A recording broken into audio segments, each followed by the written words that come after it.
Good morning students, मैं Manoj Agrawal for the new classes. देखिए, आपको रिप्रोडक्शन ऑर्गेनिज्म टॉपिक आप पढ़ रहे थे। इस रिप्रोडक्शन ऑर्गेनिज्म में जो आज का आपका टॉपिक है वो सेक्सुअल रिप्रोडक्शन प्लांट्स।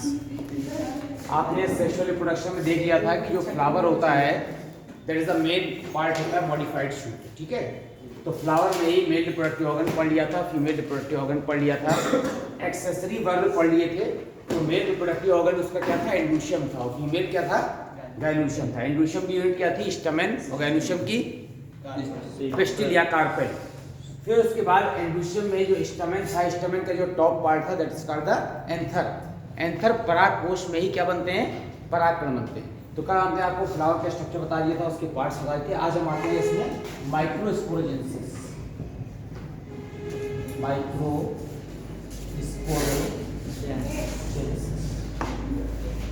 नाम से आपको समझ में आ रहा है माइक्रोस्पोर का जेनेसिस माने क्या होना? फॉर्मेशन होना। तो माइक्रोस्पोर और जेनेसिस माने फॉर्मेशन।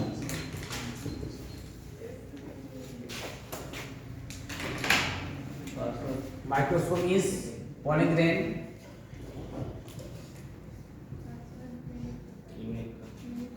लघु बीजाणु,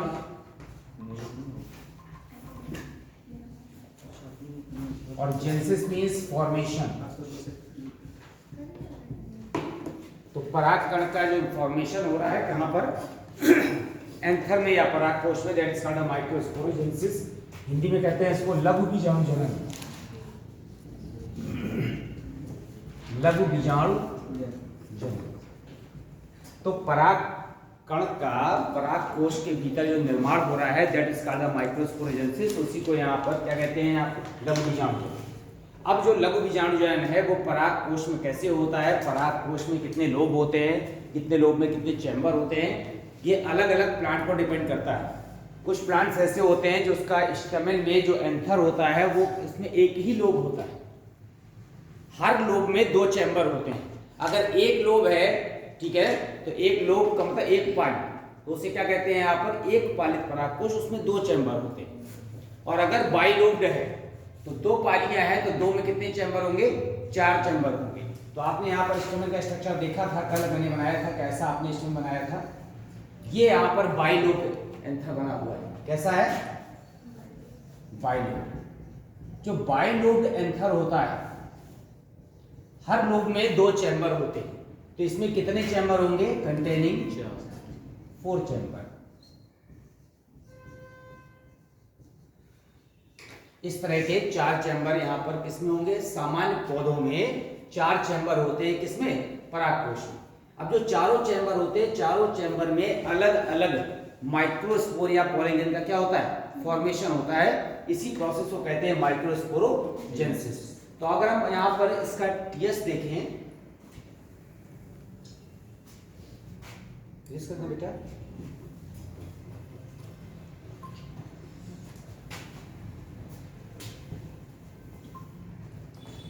ऐसा स्ट्रक्चर बुक में आपको मिलता है।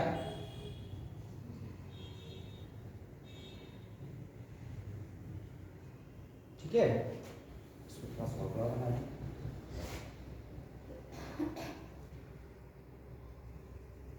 ऐसा ये जो चारों चैम्बर है, इसके चारों पोस्ट, इसमें जो सबसे बाहर की लेयर होती है उस लेयर क्या कहते हैं? तो जो सबसे बाहर की लेयर होती है चारों चैम्बर में अलग है, इस लेयर को क्या कहते हैं? इसको एपिडर्मिस कहते हैं। तो ये पूरी ये लेयर एपिडर्मिस है।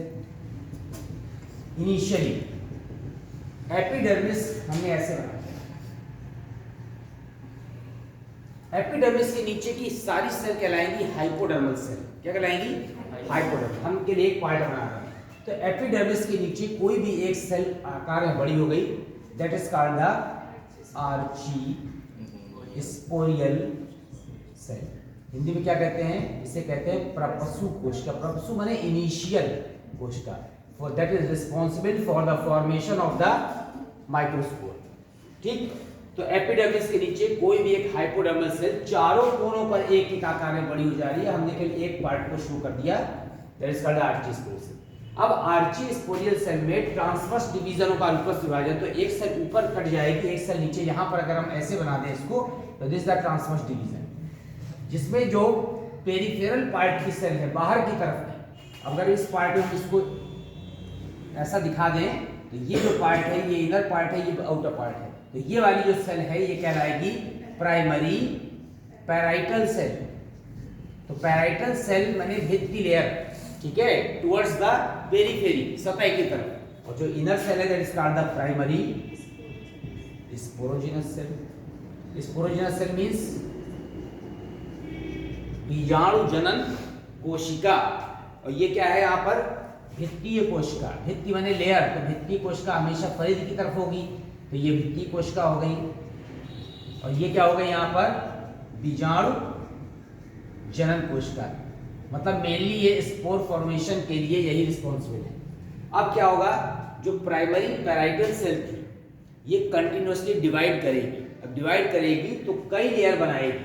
अब इसमें यही लेयर्स इंपॉर्टेंट है। जब ये कई लेयर बनाती है तो अभी ये आर्ची स्पोरियल सेल में हमको,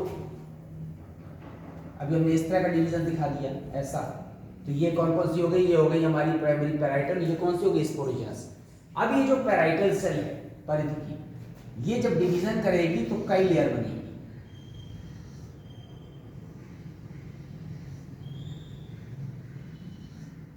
अब ये कई लेयर जो बन रही हैं, इसमें एपिडर्मिस के जस्ट नीचे की जो लेयर होती है दैट इज कॉल्ड द, क्या कहते हैं, that is called the endothecium. देखिए यहीं पर कंफ्यूजन है, ये endothecium just bellow the epidermis, और एंडोथीसियम के नीचे 3 से 5 ये सिंगल लेयर है, वन लेयर। यहां पर 3 से 5 स्तर मोटा एक लेयर बनती है जिसका मतलब middle layer.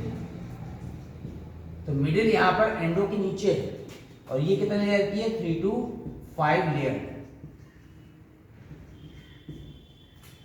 Inside the middle layer, the special single cell layer that is highly nutritious is called the tapetum. Tapetum का फंक्शन क्या है, ये कैसी होती है, it is polyploid in nature. कैसी होती है, पॉलीप्लॉइड। पॉलीप्लॉइड का कोई सेल पॉलीप्लॉइड कब हो सकती है, मल्टी सेलुलर नहीं लिखा है, क्या लिखा है, पॉलीप्लॉइड। जब सेल कंटिन्यूड डिवाइड करती है, न्यूक्लियस डिवाइड करता है, but the wall formation does not takes place. Nucleus माने केंद्र का विभाजन हो रहा है, लेकिन कोशिका विभाजन, सॉरी, बाद में क्या नहीं बन रही, सेप्टम नहीं बन रही, लेयर नहीं बन रही। जैसे मान लीजिए ये पार्ट है, अब यहाँ पर सेल डिवीजन और न्यूक्लियस के बार बार क्या बनती जाए, ये सेल मेम्ब्रेन बनती जाए, तो ये मल्टी सेलुलर। यहाँ पर क्या हो रहा है, न्यूक्लियस तो डिवाइड कर रहा है, लेकिन न्यूक्लियस के बाहर चारों ओर से जो आवरण बनना चाहिए वो नहीं बन रहा, तो क्या हो जाएगी, पॉलीप्लॉइड बहुगुणित दशा है। तो ये जो पॉलीप्लॉइड लेयर है that gives the nutrition to the developing microspore. तो जो हमारी टेपिटम है वो सिंगल लेयर्ड होती है, इनर मोस्ट लेयर होती है, सिंगल इनर मोस्ट पॉलीप्लॉइड। अब पैराइटल सेल का फंक्शन खत्म हो गया। क्या क्या बनाया था उसने, endothecium single layer, 3 to 5 layer, middle layer and inner most tapetum. अब हम आते हैं किसमें, प्राइमरी स्पोरोजिनस सेल्स में। ये सेल लगातार डिवाइड कर रही है, that act as the microspore mother cell. इसी तरह काम कर रही है माइक्रोस्पोर मदर सेल्स। इसने कौन सा डिवीजन किया था, माइटोटिक सूत्री, और सूत्री विभाजन करके ढेर सारी सेल्स बनाई। सारी सेल्स को कहते हैं माइक्रोस्पोर मदर सेल्स। मदर का मतलब है द्विगुणित है, 2 है। अब जब माइक्रोस्पोर मदर सेल डिवाइड करेगी, मियोटिक डिवीजन करेगी, तो मियोटिक डिवीजन से हर सेल से कितनी सेल बनेगी, 4। मियोटिक डिवीजन में हर सेल से 4 सेल बनती हैं। अब वो 4 सेल आपस में किस तरह से अटैच हैं, इसका अरेंजमेंट के हिसाब से माइक्रोस्पोर का शेप अलग अलग दिखाई देता है। तो जो माइक्रोस्पोर मदर सेल है ये मियोटिक डिवीजन करती है, और जब मियोटिक डिवीजन करेगी तो क्या बनेगा, यहां पर टेट्राड्स ऑफ माइक्रोस्पोर। टेट्राड्स माने 4 के ग्रुप, और चारों ग्रुप अभी अलग नहीं हुए हैं, ये टेट्राड्स ऑफ माइक्रोस्पोर। हिंदी में कहते हैं लघु बीजाणु चतुष्क, लघु बीजाणु चतुष्क।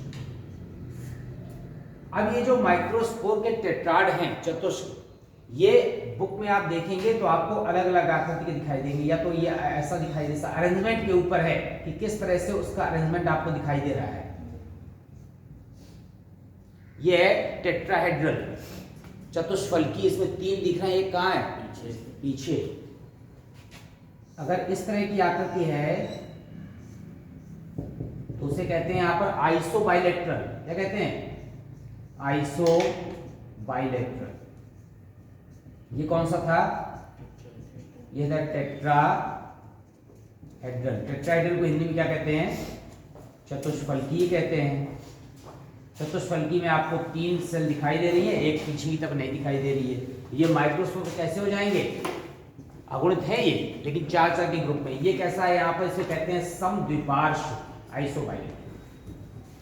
इसके बाद आपको दिखाई दे सकती है आकृति टी शेप। टी शेप कैसा दिखाई देगा आपको? 4 सेल आपको दिखाई, कैसा है ये? टी शेप्ड है। टी शेप्ड के बाद आपको कैसा दिखाई दे सकता है? लीनियर। ये कैसा है? Linear. These are the various shapes of the microspore tetrad.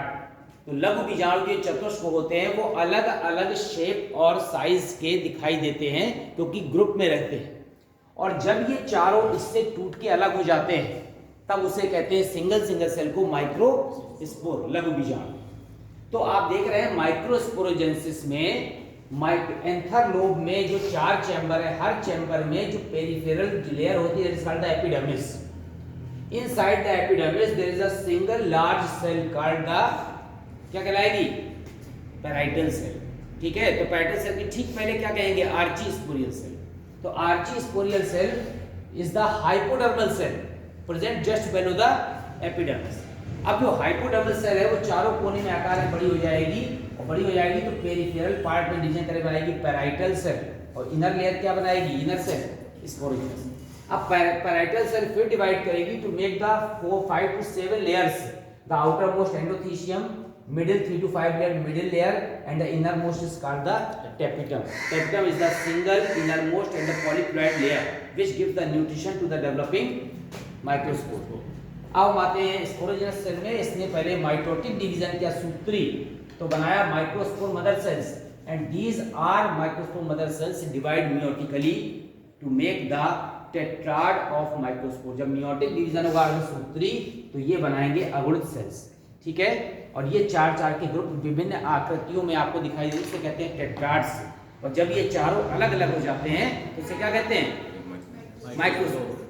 अब कुछ हमारे ऐसे एग्जाम्पल है प्लांट्स के जिसमें ये चारों टेट्राड आपस में जुड़े रहते हैं, अलग नहीं होते हैं। जैसे एग्जाम्पल है टाइफा।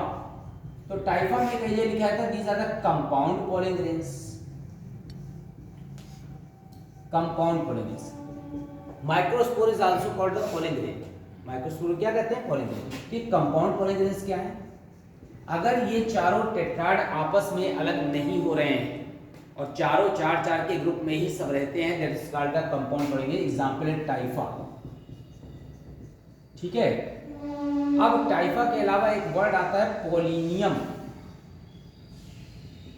हिंदी में कहते हैं पराग पिंड। क्या कहते हैं? What do you mean polonium? क्या मतलब पोलिनियम से? हमारे एंथर लोब में एक चैम्बर में, ठीक है, जितने पोलिंग ग्रेन हैं वो सब पहले किस फॉर्म में थे? टेट्राड के फॉर्म में। सारे ऑल द पोलिंग ग्रेन्स या all the tetrads of the anther are joint together. ये तो केवल एक टेट्राड था, एक 4 का ग्रुप। मान लो टाइफा में इस तरह का एक 4 का ग्रुप है जो अलग नहीं हो रहा, तब उसे कहेंगे कंपाउंड। और अगर यहाँ पर जितने एंथर लोब में जितने यहाँ पर टेट्राड हैं सब आपस में जुड़े रहे, चिपके रहे एक स्पेशल स्ट्रक्चर से, that is called the polonium. तो पोलिनियम जो पराग पिंड होता है दैट किसमें पाया जाता है? Found in the कैराटोपिस। कैराटोपिस एक प्लांट है उसमें पोलिनियम पाया जाता है, मतलब उसमें एंथर के अंदर जितने भी टेट्राड हैं सारे टेट्राड आपस में जुड़े रहते हैं। और बुक में आप देखेंगे तो इस तरह की रचना आपको बनी हुई मिलती है, ऐसा स्ट्रक्चर। ये पोलिनियम है, ठीक है, परागकण। तो ये यहाँ पर पोलिनियम हो गया, और इसके अलावा आपका कंपाउंड पोलिनेग्रेन हो गया, इसके अलावा आपका टेट्राड हो गया। अब ये टेट्राड जब सब अलग अलग हो जाएंगे, that is called the microspore, Hindi में कहते हैं लघु बीजाणु, दूसरा नाम है परागकण। और these are the male gametophyte. Sporophytic generation से किसमें आ गए? गैमेटोफिटिक में। स्पोरोफिटिक माने द्विगुणित पीढ़ी, अभी तक द्विगुणित थे, जैसे ही अर्धसूत्रीवायन हुआ तो ये अगुणित हो गए, तो गैमेटोफिटिक जनरेशन स्टार्ट हो गई, अगुणित पीढ़ी। अब आवृतबीजी प्लांट किंगडम में सबसे टॉप पर रखे गए हैं, सर्वाधिक विकसित पौधे हैं, जैसे एनिमल किंगडम में ह्यूमन बींग्स है। तो आवृतबीजी में ज्यादातर समय तक द्विगुणित पीढ़ी रहती है, कौन सी? स्पोरोफिटिक। और बहुत कम समय तक क्या रहती है? अगुणित पीढ़ी रहती है, गैमेटोफिटिक। तो अब अगुणित हुआ तो पॉलन ग्रेन आगे बढ़ के बनाएगा मेल गैमीट।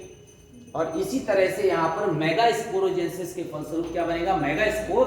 और मेगा स्पोर आगे बढ़ के बनाएगा ओवम, उसे कहेंगे फीमेल गैमीट। दोनों गैमीट के बनने की क्रिया गैमेटोजेंसिस कहलाती है। ये गैमीट बन रहे हैं, और जैसे ही दोनों गैमीट फ्यूजन करेंगे फिर से कौन सी जनरेशन आ जाएगी? स्पोरोफिटिक जनरेशन, द्विगुणित पीढ़ी आ जाएगी। और ज्यादातर समय तक पौधा जब लगा रहेगा तो जड़, तना, पत्ती, फ्लावर सब द्विगुणित हैं। तो आपको मोस्टली 99% जो टाइम पीरियड है वो कैसा रहता है? स्पोरोफिटिक रहता है। बहुत कम समय के लिए कौन सी जनरेशन आती है? गैमेटोफिटिक। ठीक है, अब आते हैं इसके बाद पॉलन ग्रेन।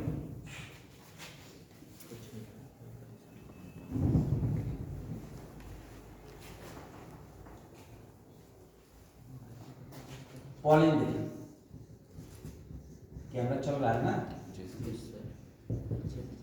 पॉलन ग्रेन और माइक्रोस्पोर एक ही चीज है।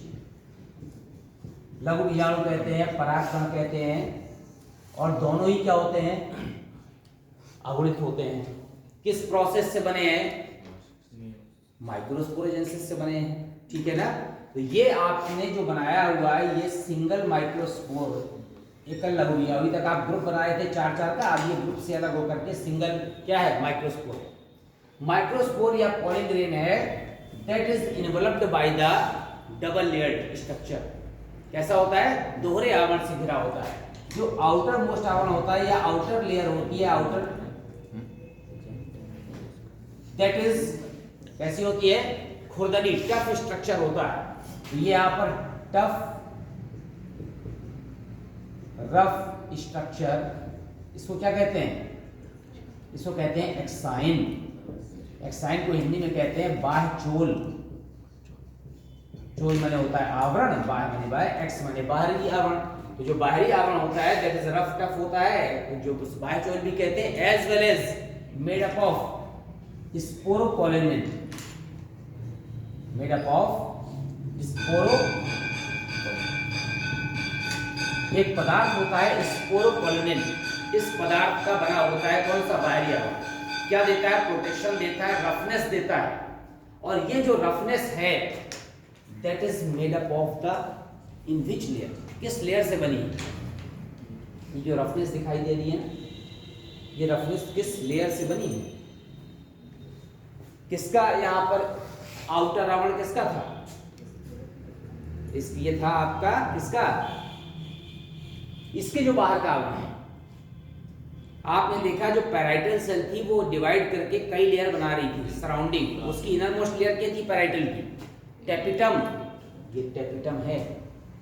टेपिटम ही कई जगह रफ होकर के पॉलन ग्रेन के चारों ओर जो आवरण बना देती है that is called the exine. तो टेपिटम से बनी हुई है। टेपिटम का फंक्शन था कि न्यूट्रिशन देना डेवलपिंग माइक्रोस्पोर को, और न्यूट्रिशन के बाद वो सूख करके ऐसी कठिली आवरण बना देती है that is called the exine. किसकी बनी है? स्पोरोपोलिन की। As well as a special pore is present in the exine called the germ pore. एक जगह पर ये आवरण बहुत थिन होता है that is called the germ pore. Germ pore is the pore through which the intine means inner layer comes out. अंदर का आवरण क्या है? ये वाला, that is called the intine. Intine को हिंदी में क्या कहते हैं? अंतःचोल कहते हैं। In comparison to exine it is delicate membrane होती है। डेलिकेट माने सॉफ्ट होती है, ठीक है, और थिन होती है एंड मेड अप ऑफ किसकी बनी होती है? पेक्टोसेलुलोज की बनी होती है। पेक्टोसेलुलोज मींस पेक्टिन एक मटेरियल है, चिपचिपा पदार्थ, ठीक है, और सेलुलोज भी क्या है? कार्बोहाइड्रेट है। कार्बोहाइड्रेट का मॉडिफिकेशन है, रूपांतरण इसमें है, उसे क्या कहते हैं? पेक्टोसेलुलोज। तो ये एक्साइन भी हो गया और एंटाइन भी हो गया। तो एक्साइन बाहरी आवरण हो गया स्पोरोपोलिन का, एंटाइन क्या हो गया? इनरमोस्ट डेलिकेट मेम्ब्रेन हो गई। किसकी बनी है? पेक्टोसेलुलोज की बनी है। Inside the एंटाइन this is the clear cut nucleus, एक स्पष्ट न्यूक्लियस पाया जाता है। कहां पर? अंदर cytoplasm. This is the structure of the pollen grain. अब ये जो पोलिन ग्रेन है, इसके बाहर जो एक्साइन लेयर थी, उस एक्साइन लेयर के फिर दो पार्ट हैं। उसको एक्ट एक्साइन कहते हैं, एंड एक्साइन कहते हैं। वो आपके कोर्स में आप इतना समझ लीजिए कि बाहरी आवरण और भीतरी आवरण। अब जैसे इसका जर्मिनेशन होगा, तो जर्मिनेशन में उसको अभी तक आप माइक्रोस्पोर कह रहे थे, जैसे ही जर्मिनेट करेगा, जर्मिनेट का मतलब ये न्यूक्लियस क्या करेगा? डिवाइड करेगा। जैसे ही डिवाइड करेगा तो फिर अब इसको कहेंगे मेल गैमेटोफाइट। क्या कहेंगे? Male gametophyte. क्योंकि गैमेटोफिटिक जनरेशन तो शुरू हो गई युग्मकोद्भिद पीढ़ी। कब से, कैसे शुरू हो गई? जैसे ही अर्धसूत्रीविभाजन हुआ था माइक्रोस्पोर मदर सेल का, तो गैमेटोफिटिक जनरेशन स्टार्ट हो गई थी। जब गैमेटोफिटिक जनरेशन स्टार्ट हो गई थी तो ये क्या हो गया यहाँ पर? इसको कहेंगे male gametophyte because it is responsible for the formation of the male gamete. तो मेल गैमीट बनाएगा, इसलिए इसको क्या कहते हैं? मेल गैमेटोफाइट कहते हैं। अब यहाँ पर अगर इसका हम डिवीजन देखें, जो पोलिन ग्रेन होता है, तो पोलिन ग्रेन में अंदर की तरफ जो न्यूक्लियस था वो डिवाइड कर जाता है इनटू टू न्यूक्लियस। क्या कहेंगे? This is large nucleus called the tube nucleus. क्या कहते हैं? ट्यूब न्यूक्लियस कहते हैं। हिंदी में क्या कहते हैं? नलिका केंद्रक। कहीं ये लिखा था वर्धी केंद्र। और this is the germinative nucleus. Hindi में क्या कहते हैं? जनन केंद्र कहते हैं। जनन केंद्र। अब दो न्यूक्लियस हो गए, हमें बाहरी लेयर नहीं बनाई। अब जैसे ये ट्यूब न्यूक्लियस है, तो ट्यूब न्यूक्लियस के बाहर जो मेम्ब्रेन है that comes out via the bulging of the membrane called the pollen tube. Intine आती है बाहर, एक्साइन नहीं आती। क्या आती है? इंटाइन बाहर पोलन ट्यूब के रूप में बाहर निकल रही है and it contains the germinative nucleus also called the germinative cell. Cell कब कहेंगे? अगर इसके चारों ओर एक कोई सेप्टम बन जाएगा तो this is called the germinative cell. और जब तक सेप्टम नहीं बना है तो हम उसको क्या कहेंगे? Germinative nucleus. तो न्यूक्लियस उस सेल में कंफ्यूज नहीं होना है। अब ये जो ट्यूब न्यूक्लियस है नलिका केंद्र, ये यहां रह गया, और ये जो जर्मिनेटिव न्यूक्लियस था it divides into the two male gametes. ये दो मेल गैमीट में कन्वर्ट हो गया। तो अब इस तरह से ये 3 सेल्ड स्ट्रक्चर हो गया, 3 कोश की अवस्था। और ये 3 कोश की अवस्था में हमारा जो पोलिन ग्रेन है, वो पोलिन ग्रेन जो है पहले ही पॉलिनेशन हो चुका, परागण। कुछ जगहों पर जो पॉलिनेशन होता है वो इस स्टेज में होता है, और कुछ प्लांट्स में पॉलिनेशन इस स्टेज में होता है। पॉलिनेशन माने परागण, ठीक है ना? कहां से? एंथर लोब से जाकर के और कहां तक? स्टिग्मा तक, वर्तिकाग्र तक पोलिन ग्रेन्स का पहुंचना। तो कुछ में इस स्टेज पे होता है। अब ये जो पोलन ट्यूब है ये कहां पहुंच गई? स्टिग्मा में पहुंच गई। ऐसा जब स्टिग्मा में पहुंच गई, ये हमारा पोलन ग्रेन्स था। अब ये यहाँ पर कीमोटैक्टिक मूवमेंट होता है। यहाँ पर कुछ ऐसे केमिकल रिलीज होते हैं इसके स्टिग्मा में और इस स्टाइल पार्ट में कि यहाँ से होती हुई ये पोलन ट्यूब लंबी होकर के और ओव्यूल तक पहुंचती है, ठीक है ना? अब ओव्यूल तक पहुंचने के बाद अंदर पोरोगेमी है कि मीसोगेमी, चेरसोगेमी, वो भी आगे टॉपिक में लेंगे। तो आप ये देख रहे हैं कि किस तरह से पोलन ग्रेन जर्मिनेट करता है, और जर्मिनेट करने के बाद वो 3 सेल स्टेज में वहां पर पॉलिनेशन होता है। कुछ जगहों पर 1 सेल स्टेज में होता है। पॉलिनेशन के बाद ये पोलन ट्यूब हमारी जो इंटाइन है वो पोलन ट्यूब के रूप में बाहर आती है और धीमे धीमे आगे बढ़कर पियर्स करती है कहां तक? Towards the ovule. This is called the microsporogenesis as well as the germination of the pollen grain. तो लघु बीजाणु जनन के साथ साथ जो परागकण का अंकुरण है वो आपने इस टॉपिक में पढ़ लिया।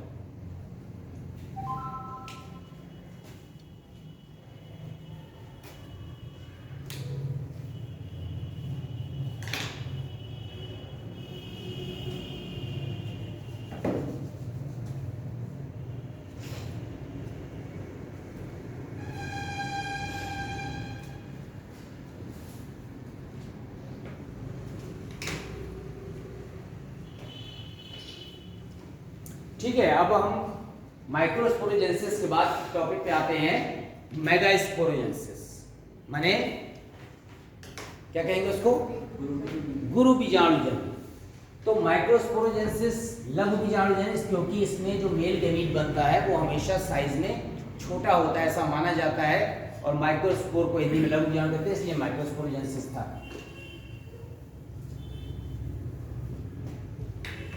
मेगास्पोरोजेनेसिस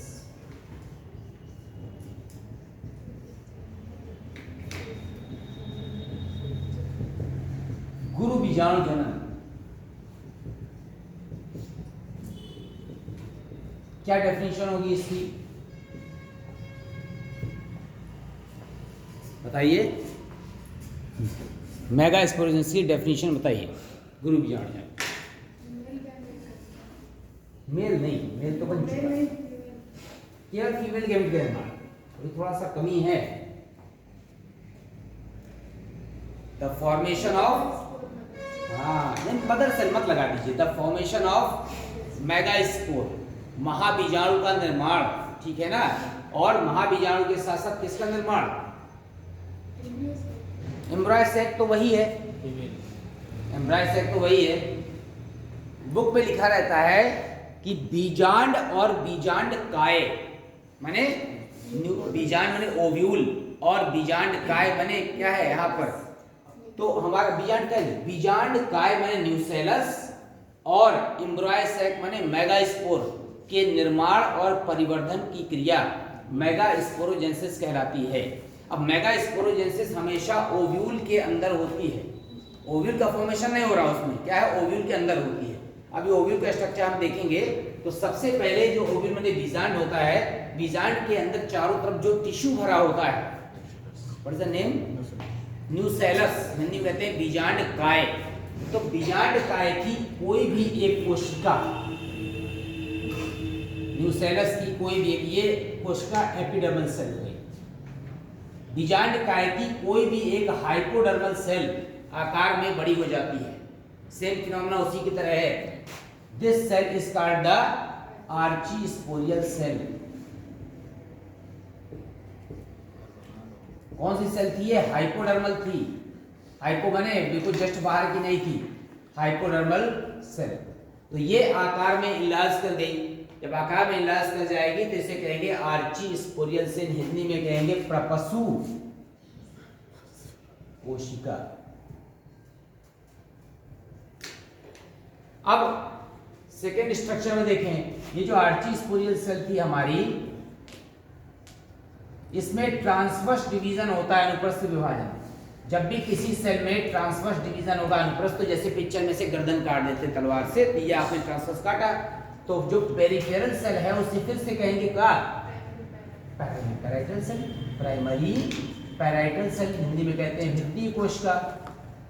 और ये है यहाँ पर प्राइमरी स्पोरोजिनस सेल, माने बीजाणु जनन कोशिका। सेम देखिए अभी तक जैसा वहां था उसी तरह से ये टॉपिक यहाँ भी है। अब क्या होगा, जो प्राइमरी पैराइटल सेल है वो फिर डिवीजन करके बाहर की लेयर्स बना रही है, उसका कोई बहुत इंपॉर्टेंट रोल यहाँ नहीं है। जो प्राइमरी स्पोरोजिनस सेल है वो इरेगुलर डिवीजन नहीं करती, वहां पर इरेगुलर डिवीजन कर रही थी तो ढेर सारे क्या बन रहे थे, माइक्रोस्पोर मदर सेल, लघु बीजाणु मात्र कोशिकाएं थाउजेंड्स में बन रही थी, हजारों में। यहाँ पर यही सेल प्राइमरी स्पोरोजेनस सेल किसकी तरह बिहेव करती है, मेगास्पोर मदर सेल, डिवीजन नहीं कर रही, मेगास्पोर मदर सेल। अब ये दोनों कोशिकाएं द्विगुणित थी, ये भी ये डिप्लॉयड है। अब जब मेगास्पोर मदर सेल बना सिंगल, तो ये मेगास्पोर मदर सेल कौन सा डिवीजन करेगा? मियोटिक डिवीजन करेगा। तो ये यहां पर ऐसे एरो लगाते हैं, यहां पर लिख दे रहे हैं मियोटिक डिवीजन। जैसे ही मियोटिक डिवीजन होगा अर्धसूत्री विभाजन, तो यहां पर 4 क्या बनेंगे? 4 हैप्लॉइड मेगास्पोर, 4 अगुणित महाबीजाणु बन गए। अब आपकी बुक्स में लिखा रहता है कि 4 मेगास्पोर में 3 नष्ट हो जाते हैं, out of 4 3 degenerate and 1 survive. किस तरफ क्या सर्वाइव करता है?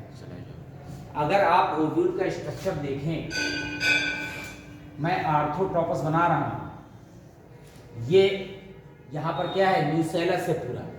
न्यूसेलस के अंदर अभी एम्ब्रॉय सैक बना नहीं है, इसके अंदर हमारे 4 क्या बन गए हैं? मेगास्पोर बन गए हैं। 4 मेगास्पोर में जहां पर ये मेम्ब्रेन इनकम्प्लीट रहती है उसको कहते हैं माइक्रोपाइल, उसका जस्ट अपोजिट पार्ट रहता है चलाजा।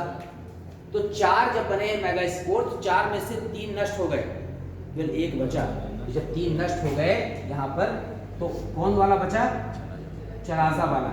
ये 3 ये डिजनरेट कर गए और 1 बचा। This is the active megaspore, active megaspore है ना। और कहाँ का बच रहा है? Towards chalaza. अब आप एक बात ये सोचिए कि अगर यहाँ भी ढेर सारे मेगास्पोर मदर सेल होते तो ढेर सारे मेगास्पोर भी बन जाते, ठीक है, हमको बहुत सारे फीमेल गैमेट बन जाते। तो ऐसा क्यों नहीं हुआ? मेगास्पोर मदर सेल अगर ढेर सारे बन जाते तो मेगास्पोर खूब सारे बन जाते, ठीक है। तो फ्यूजन के लिए बहुत सारे मेल गैमेट मिलते, बहुत सारे फीमेल भी मिलते, लेकिन ऐसा क्यों नहीं होगा? साइज अगर मेगास्पोर ज्यादा बन जाएंगे, सब सरवाइव कर जाएंगे, तो ओव्यूल के अंदर साइज कम पड़ जाएगा। और जब साइज छोटा होगा, तो जब मेगास्पोर छोटा होगा तो अंदर ओवम फीमेल गैमेट भी छोटा होगा। और जब फीमेल गैमेट छोटा होगा तो मेल गैमेट उससे फ्यूजन नहीं कर पाएगा। दूसरी बात यह है कि जिस समय एम्ब्रॉय बनेंगे तो एक सीड के अंदर बहुत ज्यादा स्पेस नहीं होता है कि बहुत सारे एम्ब्रॉय बन सकें, ठीक है। किसी का भी फुल्ली डेवलपमेंट नहीं होगा। इसीलिए डेवलपमेंट को बहुत ज़्यादा क्या मेंटेन करने के लिए और साइज को बड़ा रखने के लिए क्या होता है, एक ही मेगास्पोर क्या करता है? सर्वाइव करता है। That is called the embryo sac. यही एम्ब्रॉय सैक है, भ्रूण कोश। अब जब हम ओव्यूल का स्ट्रक्चर देखते हैं तो इसके अंदर जब ये आकार में और बड़ा हो जाएगा तो इस ऐसा आप अगर स्ट्रक्चर बनाएंगे तो ये जो बना होता है that is called the megaspore. ये सिंगल है, और जब सिंगल है इसका मतलब हैप्लॉइड है। हैप्लॉइड है मैंने कौन सी जनरेशन शुरू हो गई? गैमेटोफिटिक जनरेशन, ये मुकम्मल पीढ़ी शुरू हो गई। अब ये मेगास्पोर फिर से डिवीजन करेगा, कौन सा? माइटोटिक सूत्री। अभी कौन सा किया था? अर्धसूत्री। सूत्री करेगा, 3 बार करेगा तो 1 से 2, 2 से 4, 4 से 8 सेल बन जाएंगी। जब 8 बन जाएंगी तो अंदर क्या हो जाएंगे? यहाँ पर 8 जो न्यूक्लियस है, देखो कहीं लिखा होगा न्यूक्लियस और कहीं लिखा होगा सेल, तो कंफ्यूज नहीं होना है। न्यूक्लियस से चारों कोशिका जब इकट्ठा हो जाएगा तो सेल बन जाएगी। फिर इसके अंदर क्या बनेगा? फीमेल गैमेट बनेगा और फिर क्या होगा? फ्यूजन होगा। अभी हम इसी टॉपिक पे आते हैं कि जो मेगास्पोरोजेनेसिस के फलस्वरूप मेगास्पोर बन रहा है, मेगास्पोर को ही एम्ब्रॉय सैक कहते हैं। तो ओव्यूल के अंदर मेगास्पोर के बनने या एम्ब्रॉय सैक के बनने की जो कंडीशन थी that is called the megasporogenesis, महाबीजाणु जनन। अब इसमें बहुत सारे छोटे छोटे से शॉर्ट नोट रहते हैं कि मेगास्पोर अगर केवल एक मेगास्पोर सर्वाइव करता है, एक, तो इस प्रकार का डेवलपमेंट कहलाता है मोनोस्पोरिक। अगर 2 मेगास्पोर सर्वाइव करते हैं तो उसे कहते हैं बाइस्पोरिक। और अगर चारों मेगास्पोर सर्वाइव करते हैं तो उसे कहते हैं टेट्रास्पोरिक, ठीक है। मोनोस्पोरिक, बाइस्पोरिक और टेट्रास्पोरिक कंडीशन डिपेंड करती है कि किस प्लांट में कितने मेगास्पोर सर्वाइव करते हैं। आइडियल कंडीशन में, आदर्श दशाओं में केवल 1 मेगास्पोर सर्वाइव करता है तो उसे मोनोस्पोरिक कहते हैं। परंतु कुछ में यहाँ पर कुछ प्लांट्स में बाइस्पोरिक और टेट्रास्पोरिक भी क्या होती हैं? दशाएं होती हैं। तो ये तो कॉमन चीज आपको पता है, मैं मोनोस्पोरिक को बाइस्पोरिक आपको लिखा देता हूं, ठीक है, इसमें नोट कर लीजिए।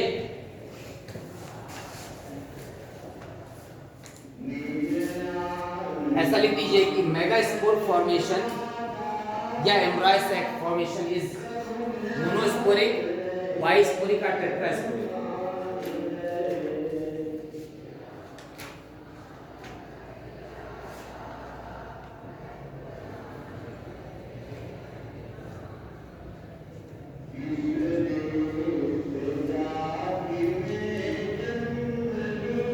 एम्ब्रायो सैक या megaspore formation is monosporic, bisporic या tetrasporic.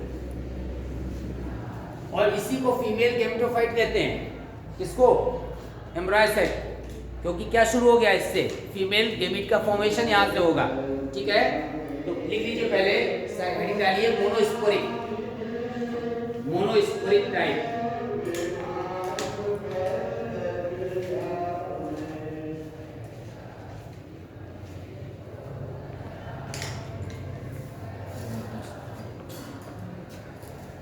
One megaspore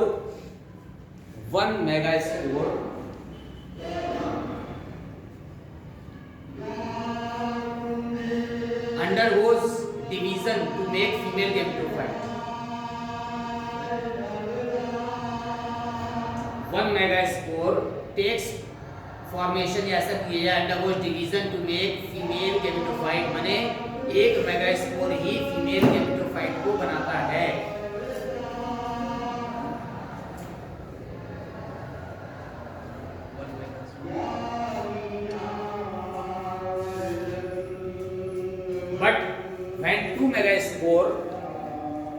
But when two megaspore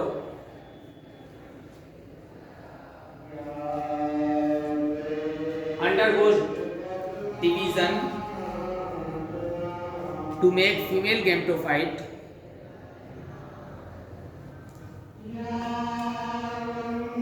then it is called bisporic. जब दो मेगास्पोर फीमेल गैमेटोफाइट बनाते हैं तो इसे क्या कहते हैं? बाइस्पोरिक कहते हैं। और जब 4 मेगास्पोर फीमेल गैमेटोफाइट बनाते हैं तो क्या कहते हैं? टेट्रास्पोरिक।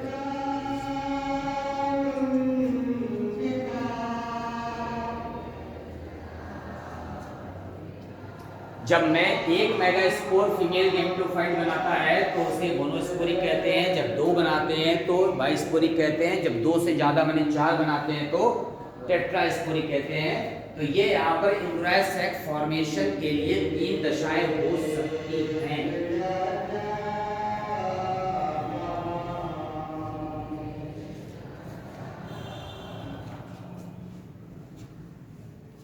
ठीक है, तो मोनोस्पोरिक, बाइस्पोरिक, टेट्रास्पोरिक आप कंफर्म हो गया आपको। अब आप देखेंगे यहाँ पर कि न्यूसेलस से किस तरह से एम्ब्रायो सैक बन गया। अब एम्ब्रायो सैक के बनने के बाद एम्ब्रायो सैक को क्या कहते हैं? फीमेल गैमेटोफाइट कहते हैं। अब आते हैं ओव्यूल में। ये स्ट्रक्चर कौन सा? एम्ब्रायो सैक जिस रचना के अंदर बन रहा था, that is called the ovule. तो ओव्यूल की डेफिनेशन क्या है बताइए? बीजांड।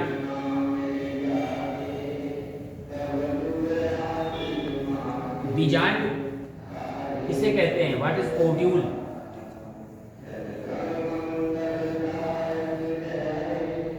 The structure which is responsible for the formation of the seed after fertilization is called the ovule.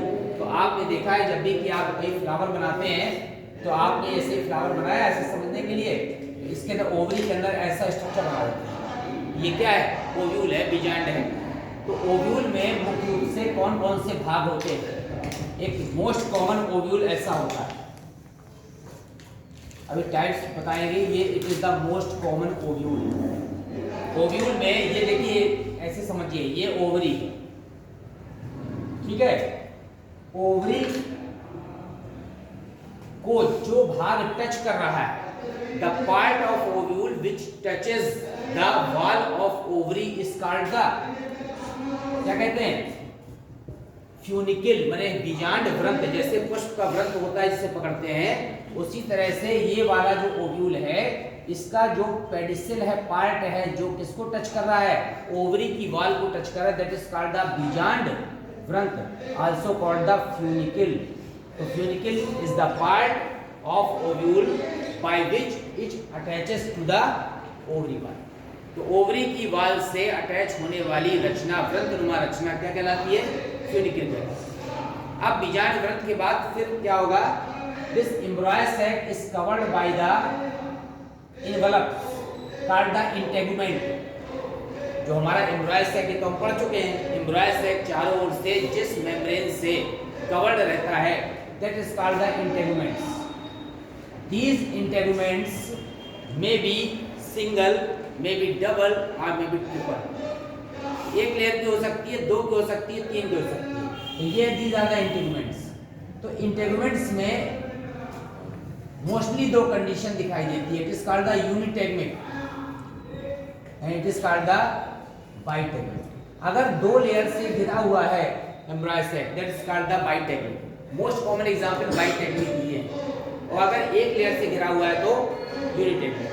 तो चारों ओर से जो मेम्ब्रेन्स को कवर किए हुए हैं that is called the integuments. और इंटेगुमेंट्स को हिंदी में क्या कहते हैं? अध्यावरण कहते हैं। क्या कहते हैं? अध्यावरण। अब ये क्या बना रही है? After fertilisation they makes the coat of seed.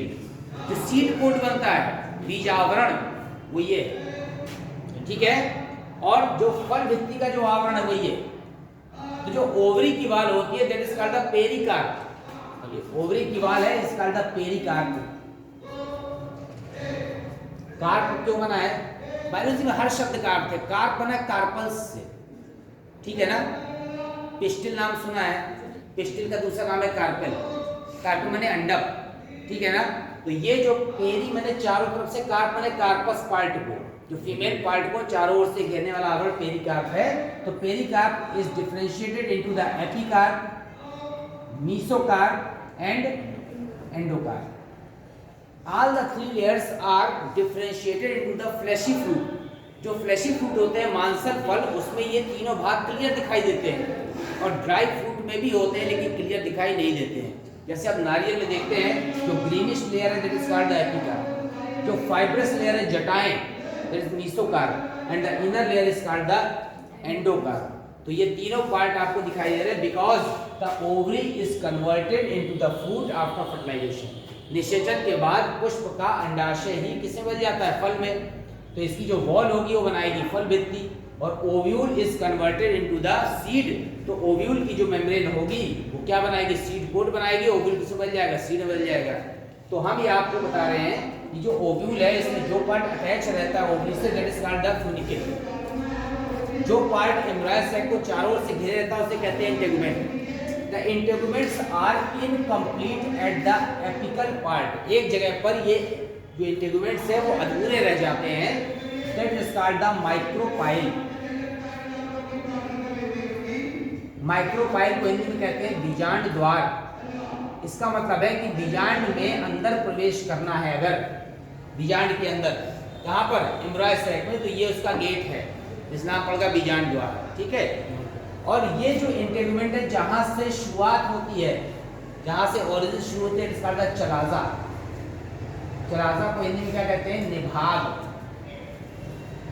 तो ये चलाजा है, ये माइक्रोपाइल है। These are the integuments, these are funicle as well as all the tissue involved around is called the nucellus. चारों तरफ जो ऊतक भरा हुआ है उसे क्या कहते हैं? न्यूसेलस। न्यूसेलस को हिंदी में कहते हैं बीजांड का। ये डिप्लॉयड है अभी इसमें सारा part except the embryo sac. Embryo sac किससे बना है? मेगास्पोरोजेंसिस से। तो मेगास्पोरोजेंसिस से बनने वाला जो एम्ब्रॉय सैक है या फीमेल गेमेटोफाइट है या एक्टिव मेगास्पोर है वहीं पर हैप्लॉइड है, बाकी सब क्या है? डिप्लॉयड। तो ये न्यूसेलस हो गया। तीन पार्ट मेन है, this are funicle and this is the micropyle and this is the chalaza. इन तीनों पार्ट का जो ओरिएंटेशन है उसके आधार पर ओव्यूल के टाइप्स होते हैं कि कितने प्रकार का ओव्यूल है, ऑन द रोटेशन या on the orientation of the funicle, micropyle as well as the chalaza. तो बीजांड क्या, और ये क्या है इसके अंदर? This is the embryo sac जो अभी आपने पढ़ा है। Embryo sac is also called the female gametophyte, also called the active megaspore.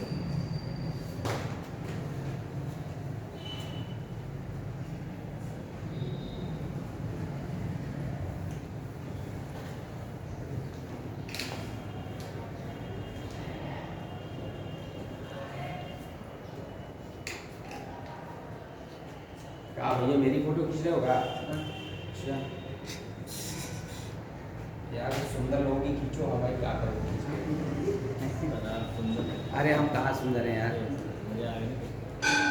Physical beauty सब कुछ नहीं एक तो हमें ये बहुत टेंशन हो रही है कि हमारा जहाँ हुआ वो एकदम प्योर हिंदी मीडियम है, गांव का स्कूल है। हम अगर ऐसे लिखेंगे तो कुछ दिन में तो बच्चे पगला जाएंगे। हमको कहाँ पे सर बहुत खुश होंगे सर आपको देख यार, हमको बिंदकी के पास मिला है, यहाँ लोकल नहीं मिला है। हैं ललोनी के पास है क्या? बिंदकी के पास एक जगह है भदवा, अवस्थी जी में नहीं गया?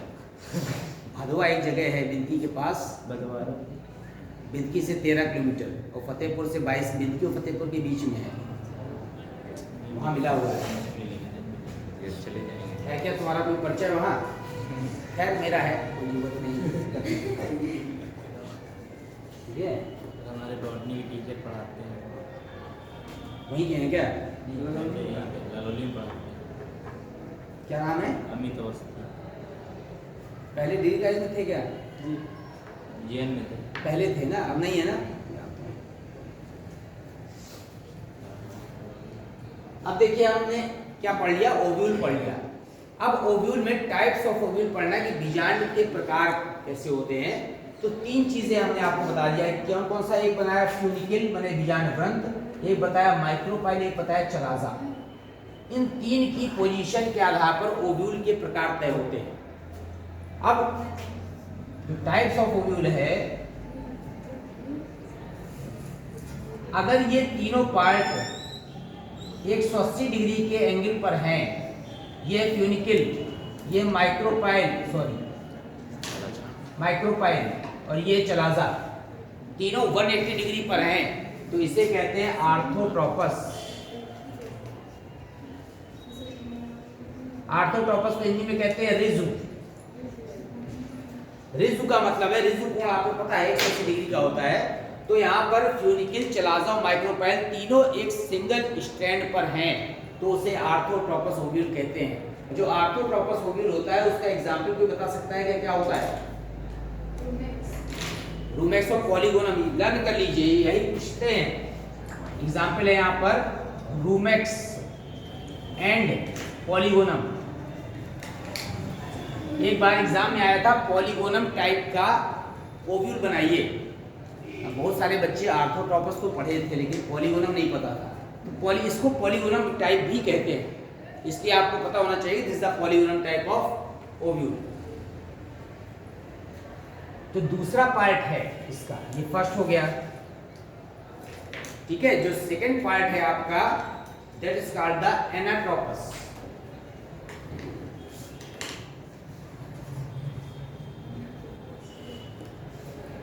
जो एनाट्रोपस है वो कैसे बना है? बना कैसे आप देखेंगे यहाँ पर कि ये जो हमारा ओव्यूल है, इस ओव्यूल में ओवर ग्रोथ हुई। जब ज्यादा ग्रोथ हुई तो जो ये वाला पार्ट था ऊपर का, इसका थोड़ा सा डायमीटर ज्यादा था, वेट ज्यादा था, तो ऐसे करके पलट गया ग्रेविटी की तरह। तो ये ऐसे जाकर पलट गया। इसको अगर ऐसे सीधा कर दो तो आर्थोट्रोपस हो जाएगा। ये जब पार्ट आकर पलट गया, जब पलट गया तो माइक्रोपाइल कहाँ गई? टुवर्ड्स द फ्यूनिकल, फ्यूनिकल के पास आ गई, और चलाजा इधर। तो चलाजा और माइक्रोपाइल अभी भी कैसे हैं? 180 डिग्री पर हैं, लेकिन फ्यूनिकल उससे क्या बना रहा है? 90 डिग्री के एंगल बनाने लगा। तो फ्यूनिकल पलट करके नीचे आ जाने से is the anatropous and is the most common ovule found in the angiosperm. जितने भी एंजियोस्पर्म प्लांट्स हैं उसमें कुछ प्लांट्स को आप छोड़ दीजिए तो 98% तक, कहीं कहीं लिखा जाता है 90%, आपको परसेंट नहीं ध्यान रखना है। मोस्ट प्लांट्स में एनाट्रोपस टाइप का क्या पाया जाता है? ओव्यूल पाया जाता है, क्योंकि यहाँ पर माइक्रोपाइल पार्ट पलट करके कहाँ जाता है? फ्यूनिकल के नजदीक आ जाता है। जब भी कभी ओव्यूल बनाने के लिए आता है तो आपको एनाट्रोपस ही बनाना है।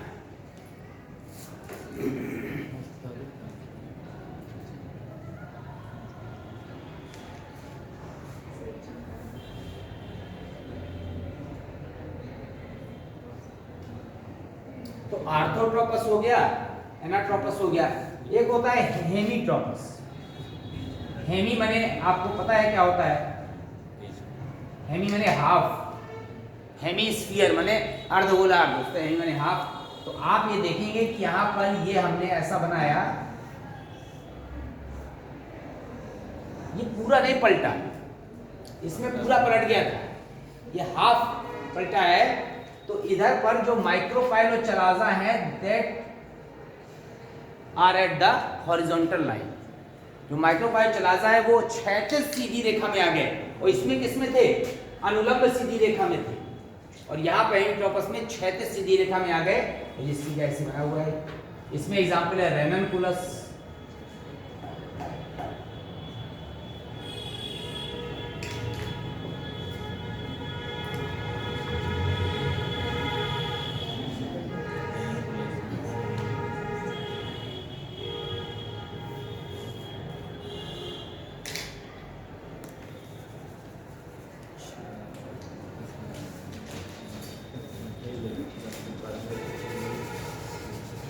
अब एक होता है एम्फीट्रोपस, एम्फी भी इंपॉर्टेंट है, एम्फीट्रोपस ये ज्यादा इंपॉर्टेंट है। ये जो है ऐसा ही कर्वेचर होता है इसी की तरह, एनाट्रोपस की तरह, लेकिन जो एम्ब्रॉय सैक होता है भ्रूण कोश, वो हो जाता है घोड़े के नाल के आकार का। इसमें होता है horse shoe shaped embryo sac.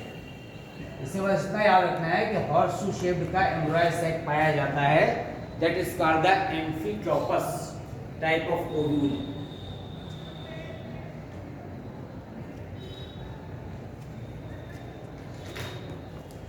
Example है ओपियम पपी, अफीम, पापावर सोमनिफेरम कहते हैं उसको।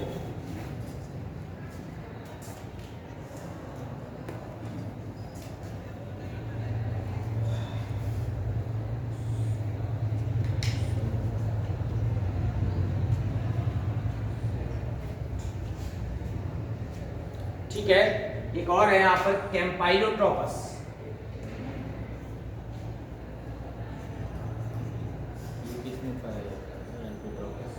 ये ज्यादा इंपॉर्टेंट है, जो ऊपर बना दिए।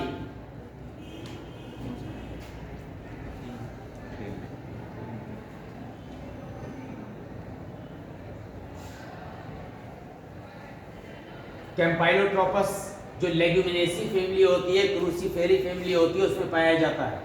और एक होता है सर्सिनोट्रोपस, ये भी इंपॉर्टेंट है। सर्सिनोट्रोपस में क्या होता है कि जो फ्यूनिकल होता है वो इतना लंबा होता है कि वो चारों तरफ से इसको ऐसे घेरे रहता है। फ्यूनिकल पूरे ओव्यूल को चारों तरफ से कवर्ड किए रहता है, और जो इसमें कवर्ड, इसको कहते हैं सर्सिनोट्रोपस, और ये कैक्टस में अपोन्शिया में पाया जाता है, नागफली।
ठीक है बेटा, तो ये टाइप्स ऑफ ओव्यूल हो गया।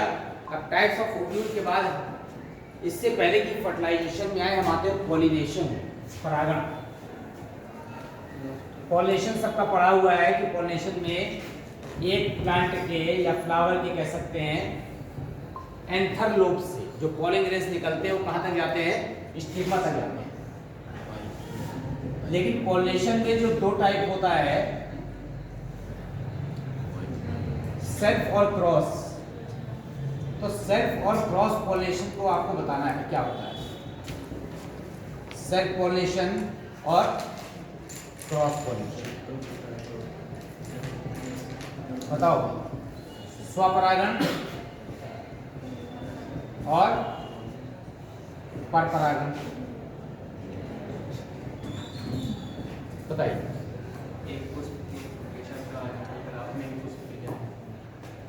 अभी पूरी तरह से ठीक नहीं, is not the most correct answer नहीं। स्वपरागण ऑटोगेमी अभी भी ठीक नहीं। अपने जिस पेड़ में उसी पुष्प में या फिर उसी जाति के किसी पुष्प। अब उसी जाति के गलत हो गया। ये एक प्लांट है, इस प्लांट में ये फ्लावर लगा है, ये फ्लावर बाइसेक्सुअल द्विलिंगी है। ये पुष्प इसी पुष्प में। हाँ यस, एक ये लगा है। तो self pollination is the transfer of the pollen grains from the anther of the one flower to the stigma of the same flower, or the pollen grains from the anther of the one flower to the stigma of the another flower of the same plant। या तो द्विलिंगी पुष्प में तो उसी पुष्प में वर्तिकाग्र तक या उसी पौधे के दूसरे पुष्प के वर्तिकाग्र तक अगर पॉलिन ग्रेन्स जा रहे हैं, that is called the self pollination. ठीक है ना, या तो उसी पुष्प में या फिर उसी पौधे के दूसरे पुष्प में। और क्रॉस पॉलिनेशन में फ्लावर प्लांट चेंज हो गया, दोनों एक ही वैरायटी के स्पीशीज के होने चाहिए लेकिन प्लांट चेंज हो गया। एक पौधे के पुष्प के परागकणों का कहां से निकलकर, परागकोश से निकलकर उसी प्रजाति के दूसरे पौधे के पुष्प के वर्तिकाग्र तक जाना क्रॉस पॉलिनेशन कहलाता है। अब लिखा रहता है सेल्फ पॉलिनेशन के लिए कि कौन कौन से यहाँ पर विशेषताएं एडाप्टेशन होती है in the plants so that self pollination takes place. स्वपरागण करने के लिए कॉन्ट्रीवेंसेस माने क्या साधन, कौन कौन से ऐसे विशिष्ट एडाप्टेशन प्लांट में होते हैं ताकि स्वपरागण ही हो। तो सेल्फ पॉलिनेशन के लिए ऐसी कौन से विशेष मेथड हो सकते हैं। पहला मेथड तो हो सकता है यहाँ पर कैसा, बाइसेक्सुअलिटी। अगर द्विलिंगी पुष्प होगा तो 99% उम्मीद रहेगी कि स्वपरागण ही होगा। दूसरा बताइए और क्या कंडीशन हो सकती है। स्वपरागण के लिए युक्तियां किताब में लिखा रहता है, कॉन्ट्रीवेंसेस फॉर द सेल्फ पॉलिनेशन, ये इंपॉर्टेंट है। इसी से ऑब्जेक्टिव क्वेश्चन बनते हैं, इसी से इंटरव्यू में या कंपटीशन में क्वेश्चन आते हैं। तो स्वपरागण के लिए एक तो पौधों में या पुष्प में द्विलिंगिता होनी चाहिए, बाइसेक्सुअलिटी की द्विलिंगी है तो 99% स्वपरागण होगा। दूसरा कंडीशन है यहाँ पर कि स्वपरागण के लिए होमोगेमी होना चाहिए। होमोगेमी का मतलब होता है the maturation of the male and female reproductive organ at the same time. ठीक है ना, तो इसे कहते हैं सहकाल पक्वता या समकाल लिखा रहता है, समकाल पक्वता, ये भी जरूरी है। अगर मान लीजिए द्विलिंगी पुष्प है और मेल जो है ऑर्गन या एंडोशियम या पुमंग देर से डेवलप हो रहा है और फीमेल ऑर्गन पहले डेवलप हो रहा है तो परागण नहीं हो पाएगा, क्योंकि परागण हो भी जाएगा तो निषेचन नहीं होगा। तो समकाल पक्वता माने homogamy essential for the self pollination. ठीक है, तीसरी कंडीशन है क्लिस्टोगेमी। क्लिस्टोगेमी को हिंदी में कहते हैं निमीलिता। बताइए क्या होता है। हाँ, क्लिस्टोगेमी जैसे बंद है बिल्कुल, फ्लावर के जो सेपल और पेटल है वो चारों तरफ से एंडोशियम गाइनोशियम को क्या किए हैं, कवर किए हुए हैं। अब ऐसा फ्लावर कभी ओपन नहीं होगा, जब कभी ओपन नहीं होगा तो बाहर से कभी भी पॉलिन ग्रेन्स वहां तक नहीं पहुंच सकते, तो इसे कहते हैं क्लिस्टोगेमी निमीलिता। इसमें एग्जांपल बता सकते हैं। इसमें मूंगफली है क्लिस्टोगेमी में, और क्या है, मिलता में एग्जाम्पल इंपॉर्टेंट है। एक है ऑक्सैलिस, एक होता है यहाँ पर कौन सा सबसे मोस्ट कॉमन, ये मूंगफली नाम सुना है, एरेकिस हाइपोजिया मूंगफली में होता है, वायोला में होता है, VIOLA। इस तरह के 3-4 फ्रूट ऐसे हैं, फ्रूट नहीं सॉरी फ्लावर, जो हमेशा क्लिस्टोगैमस होते हैं, जो कभी ओपन नहीं होते। जब कभी ओपन नहीं होंगे तो इनमें हमेशा सेल्फ पॉलिनेशन ही होगा। क्रॉस पॉलिनेशन में डेफिनेशन आपको पता है कौन कौन से कॉन्ट्रीवेंसेस होते हैं, कौन कौन सी युक्तियां होती हैं कि क्रॉस पॉलिनेशन माने परपरागण हो। तो इसके लिए जो युक्तियां हैं, एक तो फ्लावर यूनिसेक्सुअलिटी इसमें होती है। अगर वो एक लिंगता या एक लिंगी होगा तो मोस्टली परपरागण ही होगा, ठीक है। एक तो यूनिसेक्सुअलिटी हो गई। दूसरी यहाँ पर हेट्रोगैमी होती है। हेट्रोगैमी का मतलब है दोनों रिप्रोडक्टिव ऑर्गन कभी भी एक साथ परिपक्व नहीं होते। अब ये इंपॉर्टेंट है, जब एक साथ परिपक्व नहीं होते तो अगर उसमें मेल रिप्रोडक्टिव ऑर्गन पहले डेवलप हो जा रहा है, मेल रिप्रोडक्टिव माने पुमंग, तो उसे कहते हैं प्रोटेंड्रस। प्रो माने पहले, प्रोटेंड्रस, या उसे कहते हैं प्रोटेंड्री। तो एंडी बना है एंड्रोशियम से, और प्रो माने पहले, एंड्रोशियम माने होता है पुमंग। तो पुमंग या नर जननांग मादा जननांग से पहले परिपक्व हो रहा है प्रोटेंड्री, और अगर वहां पर मादा जननांग पहले परिपक्व हो रहा है तो उसे कहते हैं प्रोटोगाइनी। गाइनी बना गाइनोशियम से, ठीक। तो इस तरह से वर्डिंग से आप याद कर लेंगे तो आपको ध्यान रहेगा कि प्रोटेंड्रस क्या होता है, प्रोटोगाइनी क्या होती है। इसको हिंदी में लिखा रहता है पूर्वता। पूर्वता माने प्रो, और पुम माने पुमंग। तो पुमंग का मतलब है नर जननांग, और इसे कहते हैं पूर्व स्त्री पक्वता। ये वर्ड प्लांट के लिए यूज हो रहे हैं, ध्यान रखिएगा। प्रोटेंड्री है, प्रोटोगाइनी है, तो या तो यूनिसेक्सुअलिटी होगी या फिर यहाँ पर हेट्रोगैमी होगी। ये सारी जो कॉन्ट्रीवेंसेस, जो दशाएं होती हैं, वो जो क्रॉस पॉलिनेशन को प्रमोट करती हैं ताकि परपरागण हो। कल आपको पढ़ाएंगे क्रॉस पॉलिनेशन में कौन कौन से मेथड्स हैं, है ना। बहुत इजी है, आपको डिटेल में नहीं पढ़ाना है, सब पढ़ा हुआ है। अगर वहां पर वाटर से परागण हो रहा है तो उसको क्या कहते हैं, परागण की विधियों में अगर जल से परागण हो रहा है, जैसे जल से किससे हो सकता है, कमल में हो सकता है, हाइड्रिला में हो सकता है, वेलिस्नेरिया में हो सकता है। तो जल से हो रहा परागण क्या कहलाता है, हाइड्रोफिली, ठीक है। अगर कीटों से हो रहा है तो एंटमोफिली। एंटमोलॉजी किसकी स्टडी को कहते हैं, इंसेक्ट की। अगर शंख और घोंगे से हो रहा है तो मेलिकोफिली, मेलिकोलॉजी की स्टडी को मेलिकोफिली। और अगर चमगादड़ से हो रहा है तो चिरोप्टेरोफिली, ठीक है ना। तो मेलिकोफिली, चिरोप्टेरोफिली, हाइड्रोफिली। अगर वायु से हो रहा है तो एनिमोफिली, ठीक। इसके अलावा और अगर बर्ड से हो रहा है तो ऑर्निथोफिली, ठीक है ना। तो ऑर्निथोफिली है। अगर सारे जानवरों को एक साथ कर दे तो जूफिली। जूफिली माने जंतु परागण। जूफिली पे अलग अलग हो जाता है कि बर्ड से हो रहा है कि इंसेक्ट से हो रहा है, तो जूफिली। वायु से हो रहा है तो एनिमोफिली, जल से हो रहा है तो हाइड्रोफिली। हाइड्रोफिली में जो परागण होता है जल परागित पुष्पों में, उसमें विशेषता ये होती है कि उसमें जो पॉलिन ग्रेन्स के चारों ओर वैक्सी कोटिंग होती है मोम की पर, ताकि पॉलिन ग्रेन्स सड़े ना। जो एनिमोफिली होता है वायु परागण, उसकी विशेषता ये होती है कि जो स्टिग्मा होता है वो बहुत लंबा होता है, ताकि वायु के ऊपर लटके, ताकि वायु में उड़ते हुए परागण क्या कर सके, अटैच कर सके। इसके अलावा पॉलिन ग्रेन्स की संख्या अरबों में होती है। एक रूमेक्स का पौधा होता है, वो 2 करोड़ परागण उत्पन्न करता है। कुछ पौधे हैं वो इससे ज्यादा उत्पन्न करते हैं। तो अरबों परागण जब उड़ते हैं वायु में, तो तब जाकर अपनी प्रजाति के दूसरे पौधे तक कोई ना कोई परागण पहुंच जाता है। तब क्या होता है, वहां पर निषेचन हो पाता है। तो इसमें बहुत ज्यादा ऊर्जा खर्च हो जाती है, कहे में लाखों करोड़ों अरबों परागण बनाने में। और सबसे इंपॉर्टेंट है एंटमोफिली, कीट परागण। कि जो कीट परागण है, कीट हमेशा कलर से अट्रैक्ट होते हैं, रंगों से। उसके लिए पुष्प को बहुत मेहनत करनी पड़ती है, जो उसके पेटल होते हैं वो रंगीन बनाने पड़ते हैं, ताकि रंग को देख करके दूर से सुगंध या रंग और सुगंध दोनों उत्पन्न करना पड़ता है, ताकि उसके आकर्षण से कीट वहां तक बैठ सकें और क्या कर सकें, परागण कर सकें। तो इसमें पौधे की बहुत सारी ऊर्जा खर्च हो जाती है। तो हमारे लिए वो नहीं सुगंध उत्पन्न करते हैं, ठीक है ना, कहीं के लिए करते हैं कीटों के लिए, ताकि परागण हो सके। तो जितने भी पर परागण की विधियां हैं उन सब में आपको एग्जाम्पल याद कर लेना है, पर्टिकुलर विशेषताएं याद कर लेनी है कि क्या स्पेशल विशेषता है।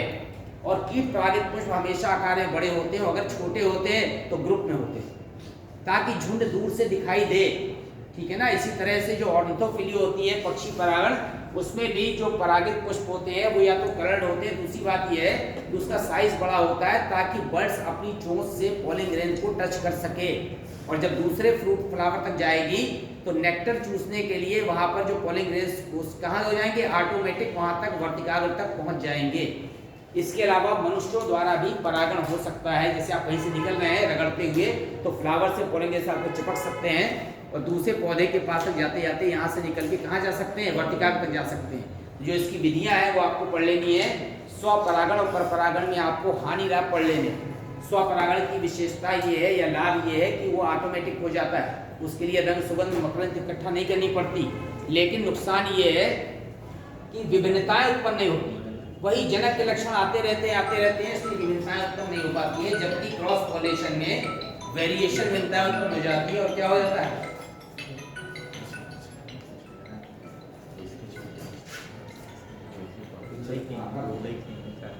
बस आया